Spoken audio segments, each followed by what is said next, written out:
Assalamualaikum warahmatullahi wabarakatuh.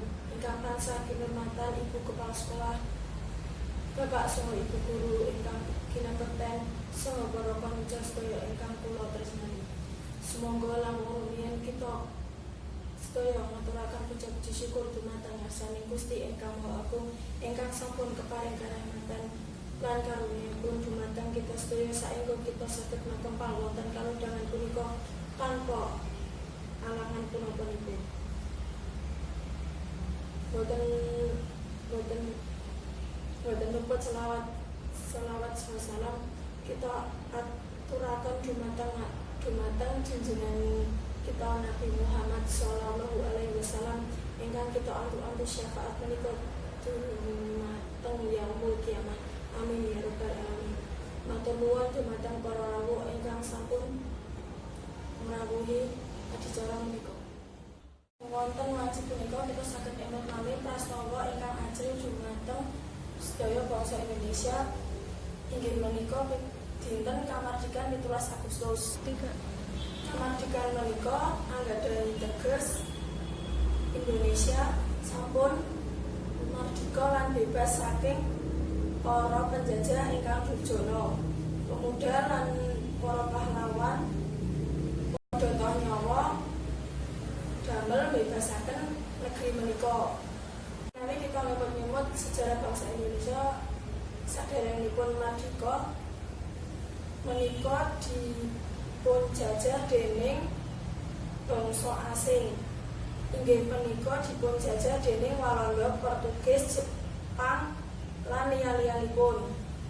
Indonesia boten anggadhahi kebebasan ngantos atusan tahun rakyat Indonesia urip ing cengkramanipun penjajah, ditindas lan dianiaya dening bangsa asing. Namung kanthi rahmatipun Gusti Allah lan semangatipun para pemuda lan pahlawan bangsa Indonesia saged ngusir penjajah. Wonten tanggal 17 Agustus 1945 Indonesia memproklamasiaken dinten kamardika. Para rawuh ingkang kinurmatan, kita saged ngisi kamardikan menika kanthi mujudaken setunggal paring pakurmatan dumateng tiyang sepuh luwih-luwih para pahlawan. Kalih sami nglairaken budaya utawi nilai-nilai tradisi bangsa ingkang kinakar saking daerah nggih kados basa Jawi menika. 3. Njagi kautuhaning persatuan saha kesatuan bangsa lan negara. 4.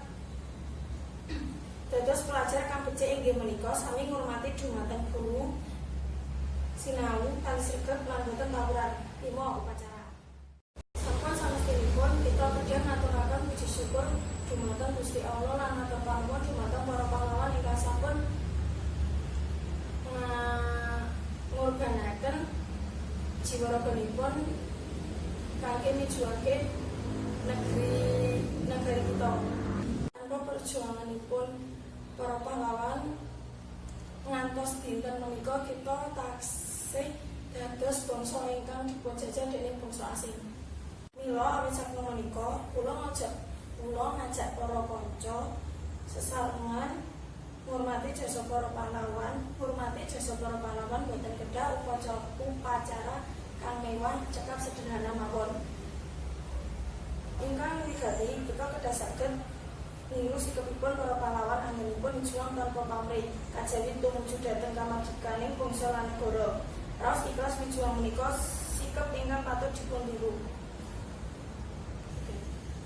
Pramila kula lan panjenengan sedaya ingkang dados generasi 6 bangsa kedah saged ngisi kamardikan punika ing sedaya bidang supados kita dados generasi ingkang sae kangge bangsa lan negara.